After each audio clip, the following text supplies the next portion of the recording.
truly believe that TikTok has been really positive for mental health and really terrible for mental health. If I get to this place of healing or I get to a healthy, balanced person, then I'm not going to have problems anymore. And that's not the case. I mean, Jesus says, you will have pain and I will be with you. If you think of a boundary as a fence with a gate that has a lock, but you can unlock the gate and you can open it and you can let the good in and keep the bad out. So for the mamas, you have not done anything wrong because your child is making their own choices.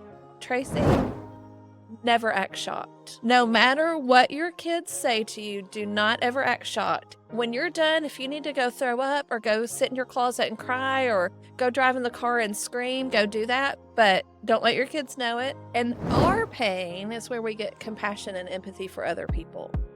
Believe who he says about you.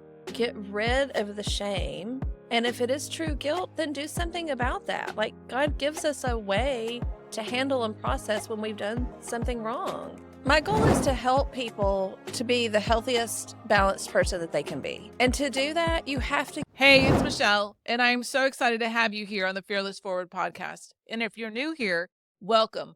Welcome to the Fearless Forward family. I also want to take a moment and acknowledge that you pushed play on this video. And that tells me that you are wanting to live a fearless life. Our guest today is Tracey Robison. She is a well-respected therapist here in Nashville. She's been a therapist for over 30 years. She also has her master's degree in human development counseling from Vanderbilt University. She's a clinical director at Branches Counseling Center here in Nashville. She's also helped start the Mobile Crisis Response Team, which serves several counties in Middle Tennessee.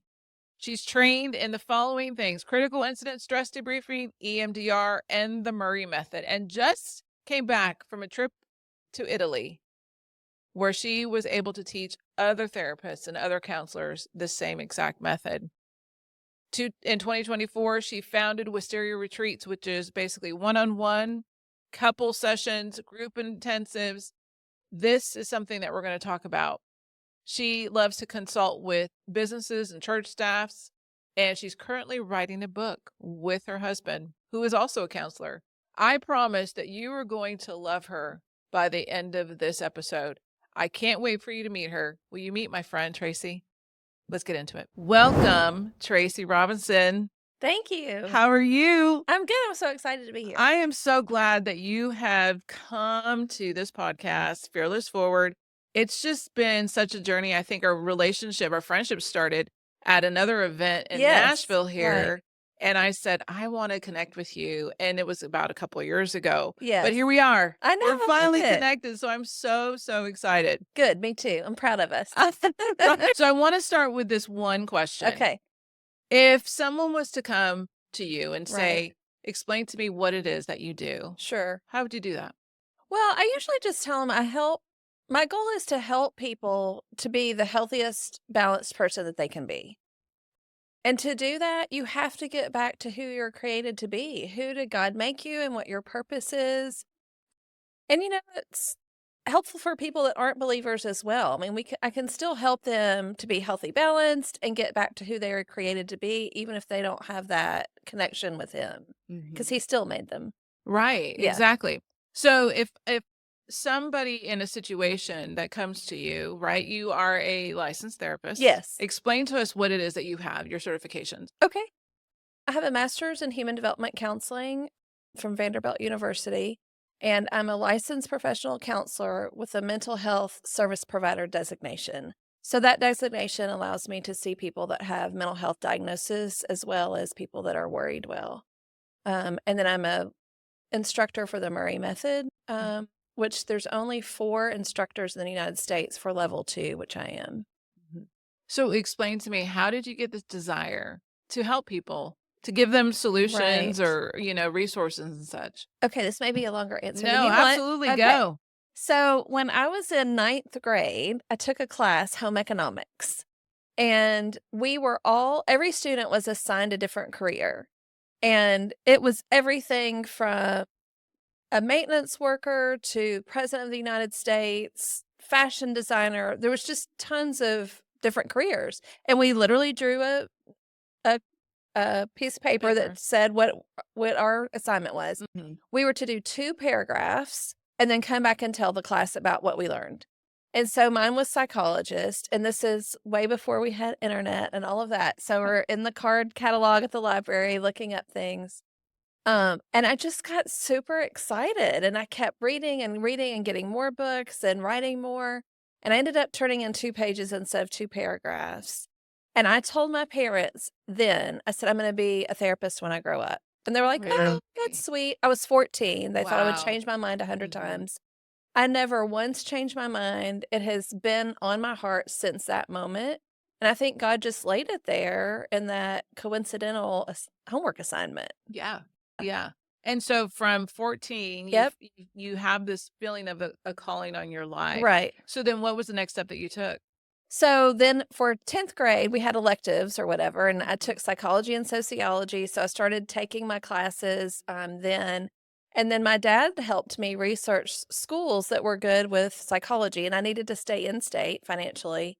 And so I grew up in Memphis in West Tennessee.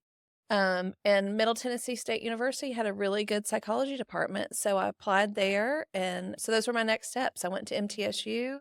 And then from there, I went to the master's program at Vanderbilt and started. Yeah.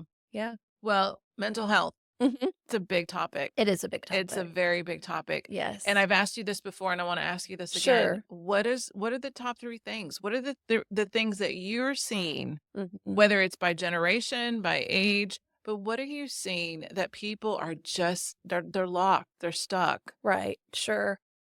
I think one, and this may sound crazy, but I truly believe that TikTok has been really positive for mental health and really terrible for mental health. The stigma is much better than it was when I started my career over 30 years ago. People are more open to talking about it. But also, people are really quick to diagnose or hear some symptoms and go, oh, that's me. So there's this huge group of people that think they have obsessive compulsive disorder. There's a huge group of people that think their dad's narcissistic. I mean, I could go on. But because of TikTok and people getting on there and having these 3 or 4 minute reels and talking about their experience and what they believe, then other people are tagging on to that and believing they have it as well. So there's a huge group of people that think they have a certain disorder, and it's really more just like something they heard and things that we all go through. Like everybody every once in a while thinks about, did I leave my curling iron on or not? And Right. do I need to, oh, I've got to go check it. But that doesn't mean you have a disorder. Right. Yeah. And honestly, this is why I love you, because it's so refreshing. Mhm. Because I think what we find is these labels. Right. Yes. We identify by our labels today, Mhm. and in reality, you just say it's just a problem. It's just something Right. that you've got to walk through. It's something that, but it doesn't make you have anxiety. It doesn't make you be Exactly. labeled in a way that you are that for a lifetime. Right. And so where do you catch that between somebody like maybe myself that's saying, let's not make this a label, Mm. but also we've got to have a compassion Sure. for that person that is in that place. Right. So for those people, I mean, obviously there's something going on with them and they have a wound or some pain there. So thinking about meeting them where they are and focusing on the pain instead of the label. It's funny, for years, it was like fighting to get people to believe that people actually had a diagnosis, the people that were actually had a mental disorder. Like, this is real and we can embrace them, and they're not their label, but they do have this, and we need to teach them how to walk through it, and then their loved ones how to walk through it. So for so long, we were fighting to get people to believe that they were, and now we've swung totally the opposite way, where everyone has a diagnosis. And so now we're fighting to say everybody doesn't have a diagnosis. So my prayer is that it will swing back to the middle and we'll be at a healthier place where we can accept that, yes, there are people with mental illness and they have real diagnosis, but everybody that struggles with things doesn't have a diagnosis. So good. Yeah. I think it's a matter of how do we. I know for me, I can be in a place of I was sexually abused by my father when I was a child, and I could carry that weight with me Sure. throughout my life. Right. Surely the enemy likes to remind us Of course. of things, right? But I've been fortunate, and I count myself fortunate Mhm. because the world says that I should be a drug addict. I Right. should be an alcoholic. Sure. Something that is my numbing the pain, Right. right? But I feel fortunate, and I feel knowing that I wasn't caught into that. Right. I wasn't into that place of woe's me. Mhm. It was just something that happened. I didn't like it. It wasn't there, but I wasn't going to carry that weight. How does somebody that maybe is going through something like that can walk that out into a situation that they don't have to blame themselves? Sure. Oh, yeah. Well, it's never a victim's fault, right? Mhm. So if just number one, start with that. It's never ever a child's fault that they are abused. Mm. Excuse me. But thinking about, so there are different ways we can numb out, right? There are some people that will do things to anesthetize. They will use alcohol, shopping, drugs, sex, all kinds of things to numb out. There's another group of people that will do things that are positive and actually get rewarded, like, oh, they're the volunteer of the year, they're the employee of the year. They sign up for everything at church. And on that end, sometimes those people need to be taught boundaries and to only say yes to certain things, and they don't have to prove through performance either. And then there's some people that just God does a healing. I mean, there's this can be with cancer or anything. Mm. You know, that like he lays it. And why does some people get healing through that way and then some people through counseling or medication or retreats or intensives? Mhm. I don't know, but God uses all kinds of things to help us to get to that place. Yes, he does. Yeah. And I think that's what we have to really encourage this next generation Mhm. to, because of TikTok, because Right. of any social media access, the Sure. instant answers Right. of this is the problem you have, here's the solution. But sometimes they're not even offering solutions. They just want people to see them as a problem, Right. right? Sure. And so you look at this next generation coming up and you want them to see maybe Mhm. what our generation saw was the healings, was the Right. restorations, was the breakthroughs that honestly I don't see a lot of people talking about. Right. And where do you find maybe in the church? Right. Let's talk about that. In the Sure. church, that maybe they're missing some marks and they're hitting some Mhm. marks. Sure. Well, the exciting thing to me is the church is a way different place with mental health than we used to be. I'm super grateful for that. Just even personally, my church offers 10 sessions. They help people pay for 10 sessions when they're going through something, Wow. which is such a blessing. That is absolutely. I mean, I remember a time where if you went to your pastor, they would just say, well, let's pray about it. And then that would be it. Mhm. And there Yep. was no further anything. Um, so we have a long way to go, but we've come such a long way, and I'm very thankful for that. I mean, there are now from the pulpit pastors talking about mental health for a whole sermon. There are support groups at tons of churches. Lots of churches offer their space for free for Celebrate Recovery, which is a wonderful 12-step program. It's just focused on Jesus instead of your higher power can be anything. So having those support groups, having retreats, marriage retreats, all those sorts of things are really huge. And when a lot of churches have pastoral counselors, and I think we're doing a really good job now of when someone goes to them, if it's more than they can handle, they have a list of good resources that they can refer out. Mm. Doesn't seem that they feel ashamed or like, oh, I don't know what to do, but I'm going to try to fake it. You know, they're like, Right. oh, wow, this is outside of my scope. Let me give you the name of this place. It's a Christian counseling center, or this person that I know that's a Christian counselor. So that's a great thing that's going on in our church now. Yeah, I feel like pastors are finally understanding or getting to a place of I'm probably not the best source to figure Right. out your situation, Sure. but I know somebody that can help Yes, you walk that's this right. out. And I think the more pastors that are willing to Mhm. identify that and to just say, you know what, I'm not good in this situation. I'm not good to give you these answers because Right. I don't have the knowledge that I know you need. Sure. And let's find you the source and the resource that does.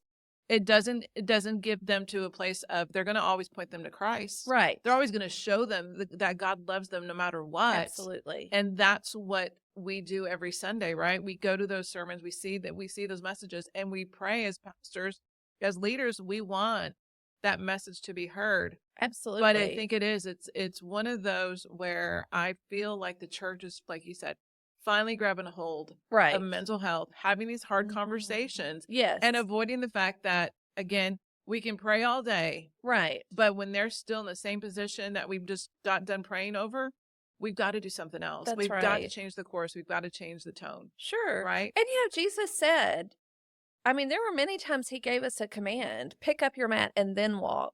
Like there's not instant healing all the time. We have to do our part, and he gives us things to do. And so our part may be joining a support group with other Christian women. It may be going to a retreat. It may be going to a psychiatrist. It might be going to a therapist. Whatever it is, sometimes we have to do our part to get through that so that we don't stay stuck in that problem. Now, you mentioned retreats. Yes. And I know you do a retreat. Yes. And everyone will put that in the description in the below. But I want to ask this. Sure. When you see someone that's in a retreat, what is the ultimate goal? Sure. The goal is to point them back to Christ. And the goal is to get them to a place where they feel whole and they feel healthy and they have tools to go handle life. I think sometimes people get confused of, okay, if I get to this place of healing or I get to a healthy, balanced person, then I'm not going to have problems anymore. And that's not the case. I mean, Jesus says, you will have pain and I will be with you. So we're going to have time in our life where pain points come up. And when those come up, we need to know how to emotionally regulate. We need to know how to continue to live our life. We need to have skills to work through sometimes just getting out of bed. It can be that. So just getting people equipped to lean into God and to use their own skills that they've learned to help self-soothe. That's so good. Thank you. So good. And I know these retreats are something that have just been your heart. Absolutely. Put on your heart and such. Yes. And I'm so excited to continue to see them grow and flourish. Thank you. Boundaries. Yes. You'd mentioned boundaries. Sure. Let's talk about family and boundaries and what that looks like. Sure. So Henry Cloud and John Townsend are the experts, right, on boundaries. And what they say, which I love and makes so much sense, is if you think of a boundary as a fence with a gate that has a lock, but you can unlock the gate and you can open it and you can let the good in and keep the bad out. I think, again, it's one of those pendulum swings where maybe in the past, as Christians, we didn't have any boundaries and said yes to everything. Sometimes we've gone to the opposite end, even in our own family, where we have a brick wall and it's like it's this way or no way. And if you can't agree with me, then I've got this brick wall and there's no longer a fence that allows some things to come in and keep some things out. Mm-hmm. Well, and so when you've got this fence, like you said, and the brick wall is put up, right? That is, I think it's a hard heart, right? Oh, sure. Because then or pride, yeah. And that's kind of where I feel family tension starts, and maybe that person's not been communicated to because the other person has a boundary, right? And I want to talk this out, right? Sure. So how does someone approach somebody that has a boundary on them? Right. Good. So I think if I can feel that something's going on and it's different and I don't understand what it is, just being open and curious about what it is instead of offended and defensive. So going to that person and just saying, hey, I'm curious about something. I've noticed that you're not returning my text. Or we used to get together once a week and now haven't seen you in 2 months. But just some sort of curiosity and awareness. And the biggest thing, Michelle, I think, when you ask that question, you have to be ready to hear the answer. Because a lot of times I have this value or this expectation that I want this to be the answer. And if I'm opening that up in curiosity and I've created a safe place for a conversation and that person feels safe and gives the true answer, if my automatic response or reaction is defensive or I feel offended and then I start justifying why what they're saying is not true, that boundary can become a wall. And so even, if you think about if we were in the car, if we were to go shopping after this and you drive and I'm in the passenger seat and we get to where we're going and the store clerk says, oh, what'd you see on the way? And I say, I saw Old Hickory Lake and this beautiful home. And you're like, no, that wasn't there. I saw a church and a barbecue restaurant, and neither one of us are lying. We were in different seats, literally. I was looking out this window, and you were looking out that window, and we saw and perceived different things, but we're both telling the truth. So if I can listen to that person's answer after I've asked the question, my job is to listen to what their pain point is and their wounding instead of the problem, and have compassion for that person where they're coming from, and listen to what they're saying and understand that you don't have to agree with their perception, but realize that it is their perception. And so meeting them at that place is really, really important. And if I know what I'm going to say while they're still talking, I'm not listening to what they're saying. So I should not know how I'm going to respond until they've told me their whole story. Yeah. And I can be guilty of that. Mhm. I think a lot of us can be guilty of that Sure. because we have in our head, especially if we are doers Mhm. and we are Enneagram 3, right? We're just Right. constantly producing things, or we want certain things a certain way. And so Mhm. in our head, we're, well, you need to do it this way. Right. Well, you need to do it that way. What about this? And so, yeah, Mhm. it is true. I know I can be guilty of that, where Right. it's just let them finish the Yes. conversation, their thought, their idea, Mhm. and sit in silence. Sometimes give you Absolutely. a 3 to 5 second silence of just Yes. saying nothing Right. because you want to be right when you in a right way, but you want to be able to Mhm. give them a way that okay, they have been heard. Right. I hear you. Sure. And so I think boundaries can be such a touchy topic, Mhm. because when it's a boundary put on you, it's one thing. When you are someone that is putting a boundary on someone, it's a Mhm. whole different perspective. Sure. And so there can be a rough edge, if you will. There could be some little frustration there because Right. you don't exactly know why somebody's putting a boundary, and at the same time, how long is this boundary going to be on for? Right. Right? Sure. So talk to us a little bit more as far as when you see families, because I think this happens more so in families than it does in, marriages, Mhm. whether they're divorced or what have you, or children relationships with their parents, or what. Where do you feel the restoration part of a Mhm. boundary can take place? Does that make Sure. sense? Oh, sure. Well, and I think if it's a healthy boundary, that is restoration, Mhm. right? So I think what we need restoration and repair from is when it's an unhealthy boundary. Or when it is a brick wall or hard heart, or there's pride that's keeping me from, well, I don't care what they said. That's not true. So I don't care what they're saying. When obviously you care, you wouldn't have that much emotion involved with it, right? So I think as long as we focus on healthy boundaries, healthy relationships, that gives both people the opportunity to have a conversation and communication. I'm not having this secret boundary and I'm testing you to see if you cross it or not. Like, so I've got this boundary, but I don't tell it to you. Mhm. And you're trying to figure it out. And then you break the boundary, but you don't even know what the boundary is. And so then I'm like, well, see, they can't even hold a boundary. And now I'm done. And I cut you off. But I Mhm. never even gave you the chance to know what the boundary was. Right. Or I do offer a boundary, and maybe I don't feel comfortable sharing why I'm having that. It may not even have anything to do with you. It may have to do with my marriage or something that's going on at work, but I don't feel at freedom to share that. Mm. But I have to put in a boundary. And if the other person, and maybe it's a healthy boundary, but the other person feels so offended and wants to know so badly why it's there now that they can't get past it. Mhm. So on both ends, there needs to be grace and compassion and an acceptance of, this is what the boundary is. Is this something I'm willing to do or not? Because sometimes it may not be something I'm Mhm. willing to do. And Yeah. that's okay too. Right. Yeah. That's so good. Adult children. Yes. I find, like, that we have 4 adult children. Mhm. And the hardest part for me as a mom, and even for Jose, my husband, Mhm. right, is the transition Yes. between when do you decide to say you're an adult Right. and I need to transition from being mom and dad to Mhm. just being parents, right? Or, Right. Sure. to be able to just be, you're coming to mom and dad's house, what have you. Mhm. The transition is, to me, I find a lot of parents talk about it being very hard Mhm. because, if you were financially supporting them, Mhm. how do you cut that?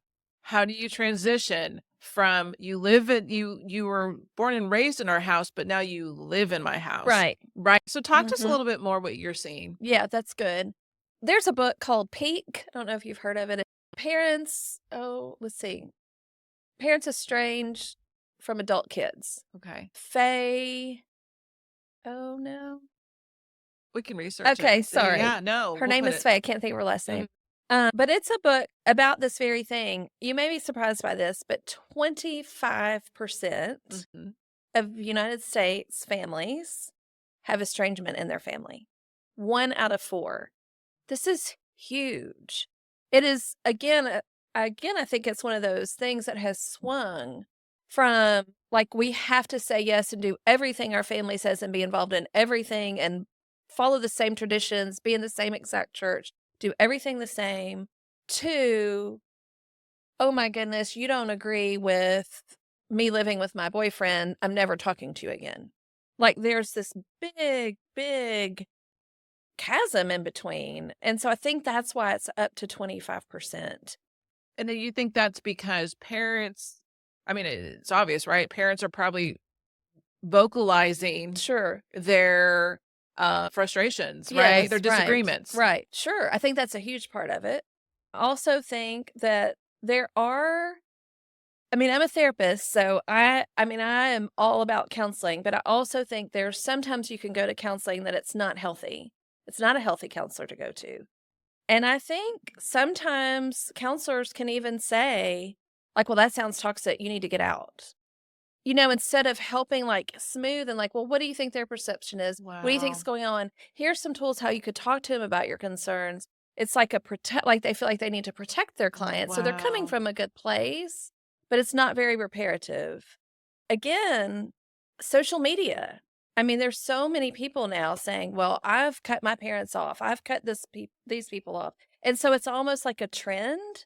So I think, the trends change through mental health Mhm. with all kinds of different things. And right now, I think this is what the trend Yeah. is cutting parents off. That's a sad thing. It's so sad. It's It's heartbreaking. sad because, we used to say, especially when our kids were elementary, middle Hmm. school, and the phones came out. Right. And we were that first generation to just figure out how to do social media Oh, sure. and how to navigate having a phone with social media on it. Right. There was no book. Right. We were the ones writing the book, if you will, Sure. learn from our mistakes. Right. And I think what's happened is that I find that because of social media, because of the pressure to be what they're seeing is okay. Right.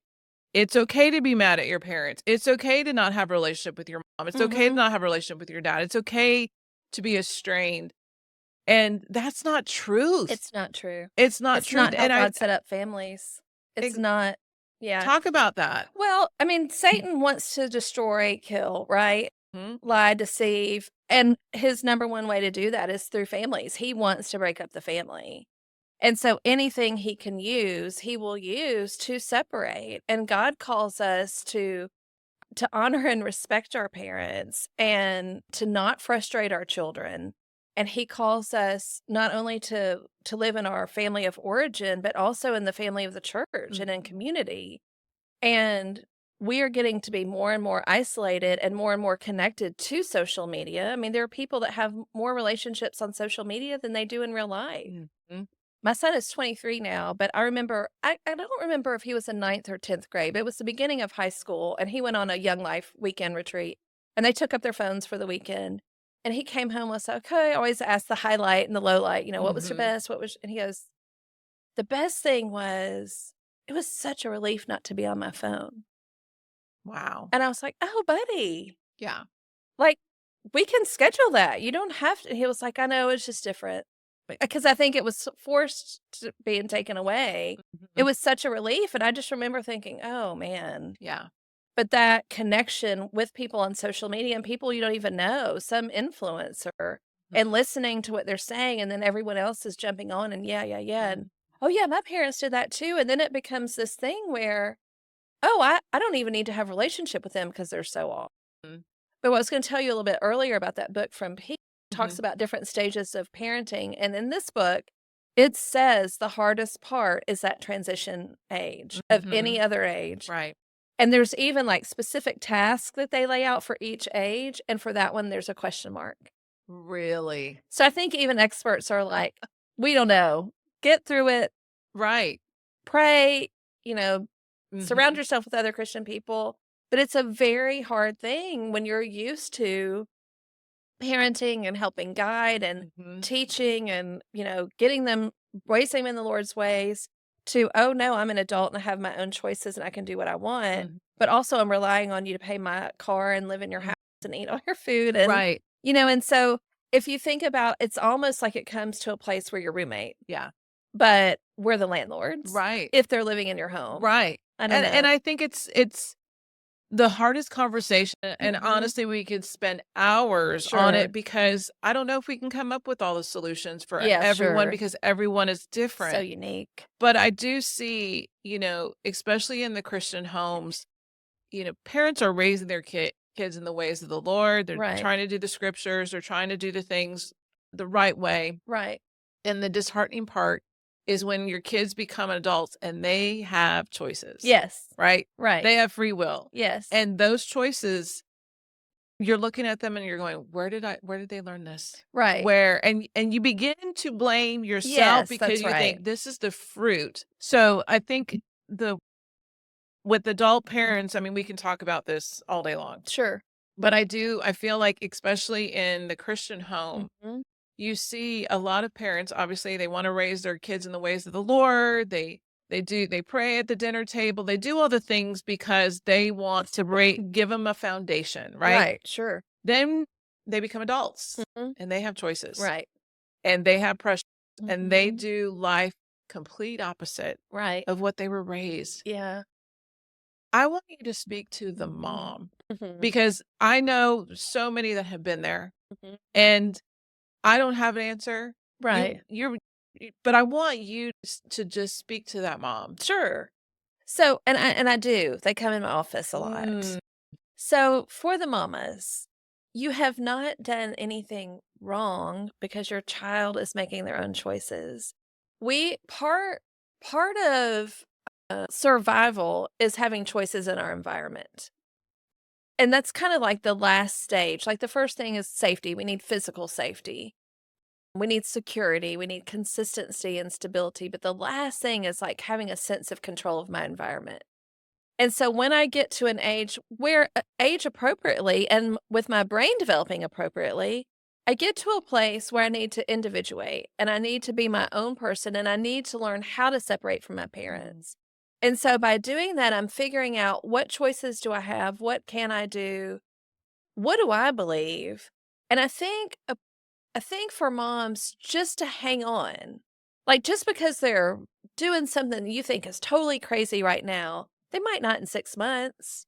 They may not tomorrow.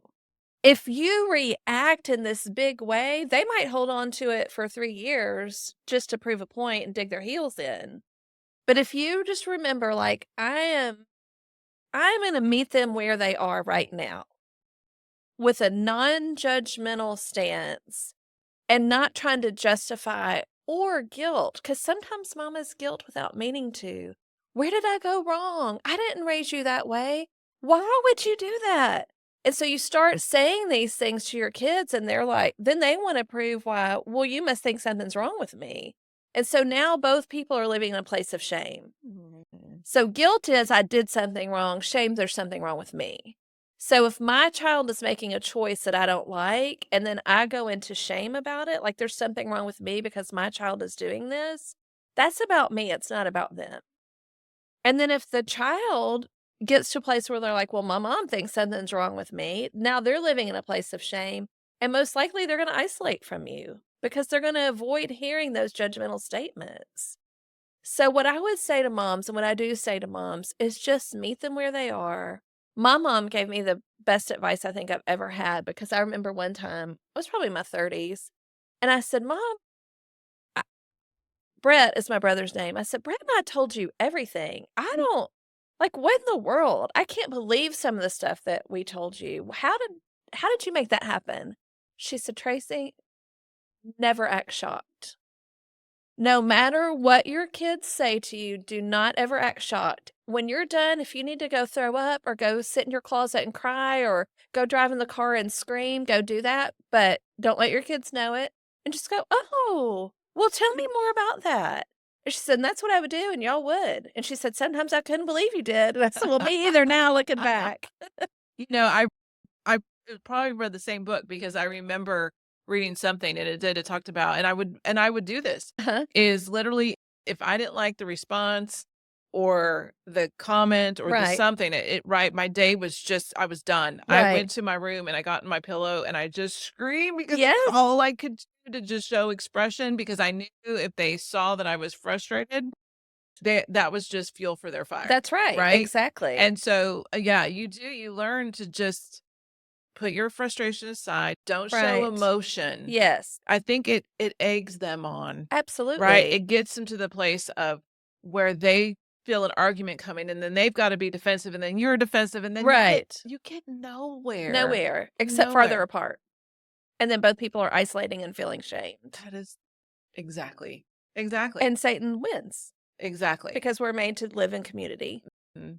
And that's kind of where I think the mental health message, going back to what we talked about with the church and mental health, this is a snapshot of real life. Oh, sure. And we cannot sugarcoat it anymore. Just because we raise our kids in a Christian home does not mean that they will end up raising themselves in a Christian home themselves. That's right. Because there are environments, when you and I grew up, have changed. Right. They Absolutely. have access to things. They Immediately. Exactly. They have answers.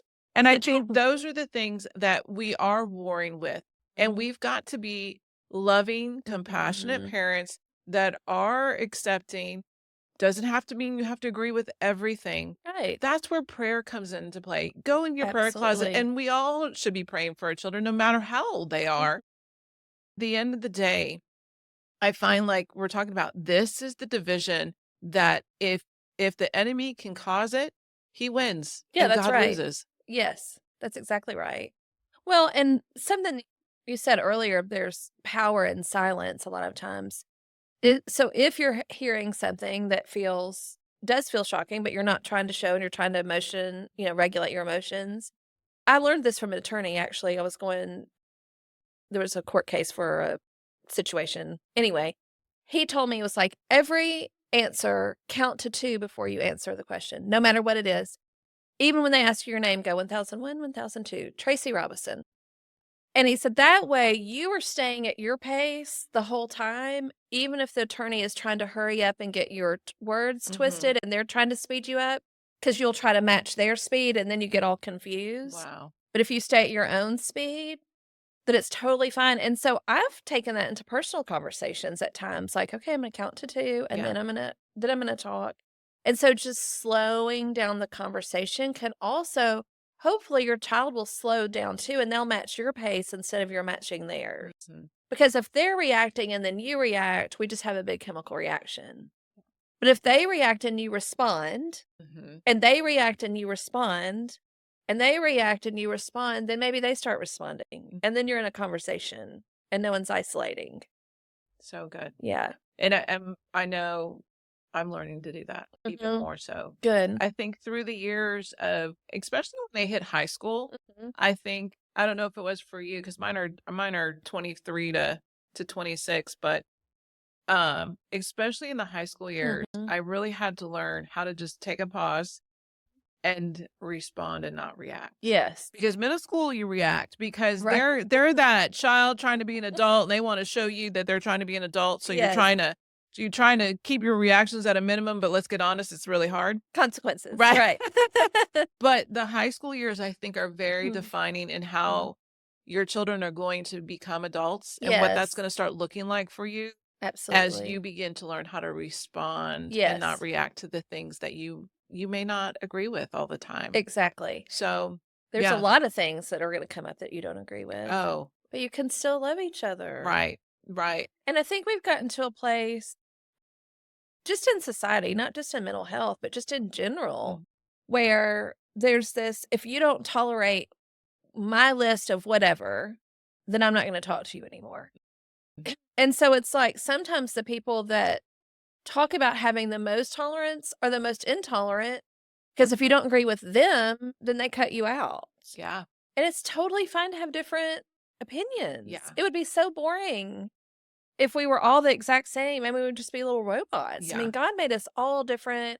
He is the creator of the world. We all have creation in us, and we are creators of different things. Mhm. And how boring would it be if we all did the same exact thing? Yeah. And so just going, okay, I don't agree with that, but we can love each other and tell me why is that your opinion? Right. Like Right. listen to people and listen to your kids and find out where is their heart and why do they think those Right. things? Well, and I think, and it's trying to figure out why, Mhm. asking the questions. Right. Because I'm learning, especially with adult children, right? Mhm. Ask them the question, engage in conversation. Right. Don't just always offer solutions. Exactly. Ask the question, how was your day? Would you, not even that. It's just, well, why do you feel that way? Mm, Why do you think that? Sure. And that opens the door for just more engagement, more conversation, and honestly, more trust. Absolutely. And I know as me, as a mom, probably you too, that's what we want. We want our kids to Right. trust Of us. course. And so I think that is such a beautiful topic that we can continue on and continue Mhm. on because adult children is a transition where the deep breath, is because Mhm. it is a difficult conversation to have for a lot of families, but yet you navigate it beautifully, that the reward of it will be so good. And Absolutely. so stay positive in that. I think that's the thing is Mhm. just we're here and like I said, we'll link all your information that you can Wonderful. do that reaching out. But I want to talk to you about Murray method Great. and explain to us what it is and how we use it. Sure. Them love talking about this. I'm very passionate Mhm. about it. So the Murray method it's really a method that started out with just trauma, but it can be used for anyone just to help you get to being the healthiest person that you can be. Marilyn Murray is 87 years old. She is still alive and she still works, I don't know, 50 hours a week. She's Wow. amazing. She has trained therapists and counselors and clients literally all over the world. There's actually a center in Russia that she's taught at 6 months a year for over 20 years. What she's not been able to get into since COVID, but they're still teaching there. And she teaches in the United States. I just went to Italy to get to teach the Murray method. I It's saw just, that. oh, it was so fun. So literally people all over the world are learning it. There is a book. She has a book called The Murray Method, but it's just comes out of her own personal story. She grew up in Kansas in a one-car home and very traditional. Her parents are of Russian descent, so she calls it strogi, which is very strict. Mhm. But they're Christians. They just didn't talk about feelings or problems. And so Interesting. she always got in trouble for reading, which I think is such a funny thing to get in trouble for. But she said she just walked around with a book in her nose in a book Mhm. all the time, Mhm. and she'd knock over a vase or get a bruise from hitting the coffee table. Wouldn't get ready for school because she was reading. So it was constantly Marilyn, Marilyn, put your book down. So it was Christmas, and she was at school. Her church was having a Christmas concert, and she wanted to be in it. So she asked her parents if she could join the choir to be in the Christmas concert. They said, "No, we're so sorry. We'd love for you to, but Dad won't be home from work in time for us to take you, and we only have one car." So she learned that some other kids at her school were going to be riding the school bus to the city bus, and the city bus would drop them off at church. So she asked if she could do that, and they said, "Yes, since other kids, you can do that." So she's going to practice every day and doing that, and one day she's reading her book and misses the stop. So she's not paying attention. And then she realizes she can't see her book and it's dark. And so she realized that, oh no, I didn't get off at my stop because I was reading my book. And so she just gets off. It's winter, Kansas, there's snow everywhere. And there were some soldiers that came out of a bar and they had been drinking and they sexually assaulted her. She did not share that with her parents. She didn't tell them what happened to her. She was 8 years old. She got into that perfection that I was talking about earlier, the performance space. She was valedictorian. She did everything for everybody. She signed up for everything. She just tried to be good. She actually ended up opening an art gallery in Scottsdale, Arizona. I don't know if you've ever been there, but it's known for their art. She opened the very first art gallery that's there and was highly successful. They've sold more Southeastern or Southwestern art than anyone in the world. And when she was into her 40s, she never told anybody. And it starts building up. And she tries to be more and more perfect, starts getting migraines, starts taking medicine for the migraines, and just starts having a really hard time. So a group of her friends intervened and they're like, something's going on and you need help. How much? She's like, I don't know, 10 or 12 Excedrin a day. So she went to treatment. While she was in treatment, she just starts sharing her story. First time she's ever told it. What she says is, it was like I was this person who God created me to be. And then I had all this pain that came in and I didn't want to feel the pain. So I started doing things to push the pain down. But the more I pushed the pain down, I also pushed down who I was created to be. And in that, I started trying to be more and more perfect and but I couldn't be perfect enough. And then I started getting frustrated and irritable. And so she talked about what she wanted was to get back to who she was created to be. So she's in her 40s at this point, owns this very successful art gallery, but everybody in treatment's like, me too, me too, me too. And so the counselors are so surprised and they're like, we've never seen people relate so much. You should be a counselor. She's like, I don't want to be a counselor. I'm an art dealer. And so she kind of blows them off, but she continues to talk about what's happened with her and people keep relating. She ends up deciding to be a counselor. She sold her art gallery to her daughter and son-in-law.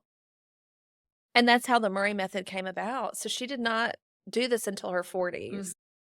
And so we all have who God created us to be. It's like that original child. And we all have pain that comes in. And that pain pushes down who we were created to be. And we don't want to feel the pain. So we do different things. We either repress it, we deflect it, or we anesthetize and numb it. And so when we do that, again, who we were created to be is pushed down even more. And so then we're living out of this life that we're not created to be. And we get angry and upset. And so we get angry and rebellious or stubborn and selfish. And so the Murray method helps us get back to that original child and who was I created to be and start living out of that. And we can do that with not ignoring or pushing down or numbing out or deflecting that pain, but walking through it. And our pain is where we get compassion and empathy for other people.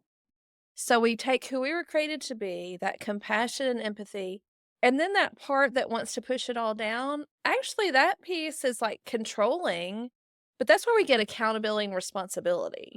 We pay our traffic tickets, we show up at work, we set our alarms and get up, we do things. So we add all this together to be a healthy, balanced adult, and we get rid of that angry, rebellious, and stubborn, selfish. That doesn't say we don't ever feel angry. Right. We just handle it in a way that's healthy. Right. So the Murray method just walks people through that structured system to get back to living who God made us to be. And that's the end goal. That's the end goal. I mean, if we could get people to get to that place of just realizing who you are in Christ. Absolutely. And what God can do in you and through you. Yes. We wouldn't, I think a lot of these problems would go away. That's right. Right? A lot of these labels would go away because we have a confidence in Christ that we can go through any circumstance, any situation. That's right. Because we know God is on our side and that he goes before us and that he is for us and not against us. All the things and it's not easy. Right. Life is hard. Absolutely. But he also tells us that we live in this world, we're just not of it.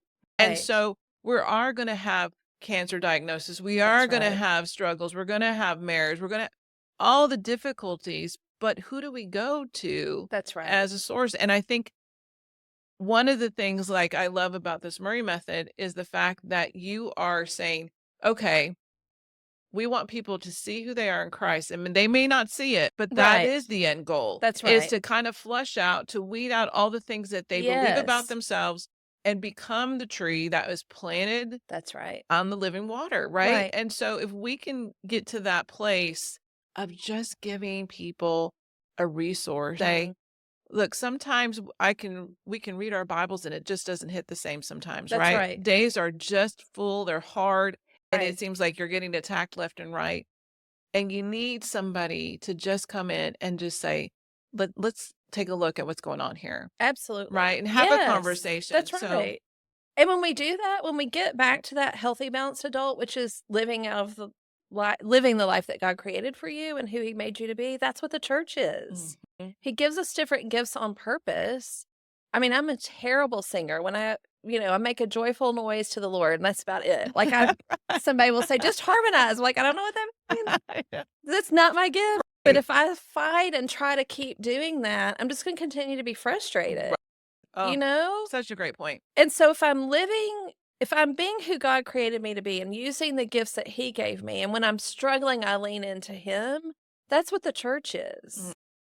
And so that's why we can have someone that's building a church and someone that can be teaching and someone that can be loving on the babies. And that's what the church is. And we live in community, and that's what He's created for us. Right. That's the and body it glorifies of Christ. Him. Right. Yes. It glorifies Him. That's the body of Christ. And that's the beautiful reason as to why we are here, is to not just glorify God, but to live this walk out and really be testimony to what God is doing in and through our lives. That's right. So I'm encouraged by this. I think more and more churches need to be involved. Yes. With the Murray method, they need to have some type of you offer educations, right? Oh, sure. We do trainings and we have workshops.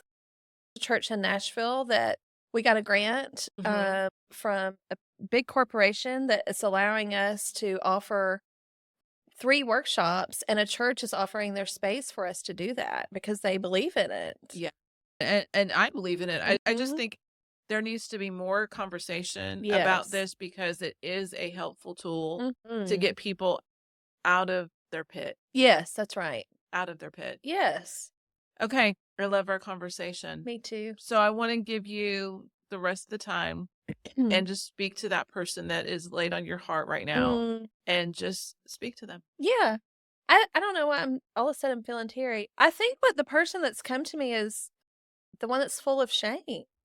That's just what's coming in my mind. And I didn't even think about that on the way or preparing for this. I think it's just God leading me in that. Like I said earlier, guilt is when we've done something wrong. And true guilt is when we're convicted, right? Like if you're a believer and you have that conviction, then you have done something wrong.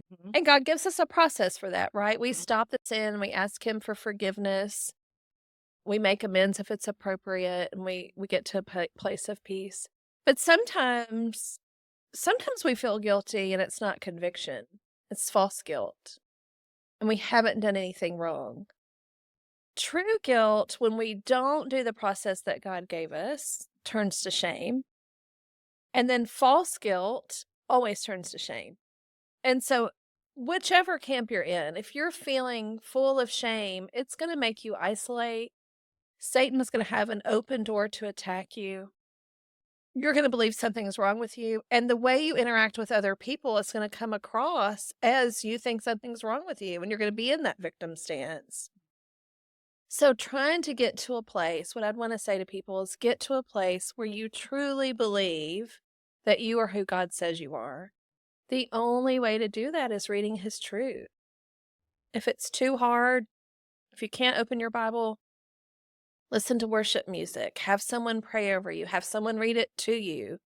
Read a paragraph instead of a chapter. Do it once a week instead of every morning. Like, do something that you're trying to get back to a place where you're connecting with Him. Believe who He says about you.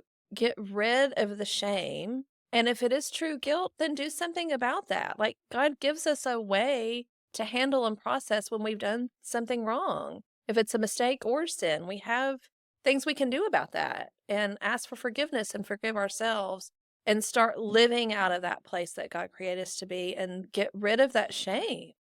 Because that is gonna cause estrangement. That is gonna cause us to sin more. It's gonna get us to isolate and stay away from people when we're full of shame. And so when we can start getting to a place where this is a part of my story and I share that with other people, in James it tells us when we share our story, that's where healing takes place. And it's not just for us, it's for the other person too. And I love that scripture. So good. Yeah. So good. I love you. I love you too. Thank That you. works out. Thank you. Thank you. It's been fun. It has been fun. Yay. Did you not just love her? I'm telling you, this is why she's a certified therapist, why she's a licensed therapist, is because her wisdom and her knowledge is unbelievable. This is the type of stuff that I want to be able to bring to you. So here's what I would love for you to do. I would love for you to save it. I would love for you to send this episode to a friend or a family member that you think needs this type of conversation, this type of encouragement. And then also subscribe. Subscribe because this is the type of material that we want to send out to you. This is the type of material and content that we want to give you guys where you may have questions of just some unknown things. You're walking through situations and circumstances and you're just looking for some answers. You're looking to be seen and know that you're not walking this alone. So if you enjoyed this conversation, I think you're going to enjoy this one next. I'll see you over there.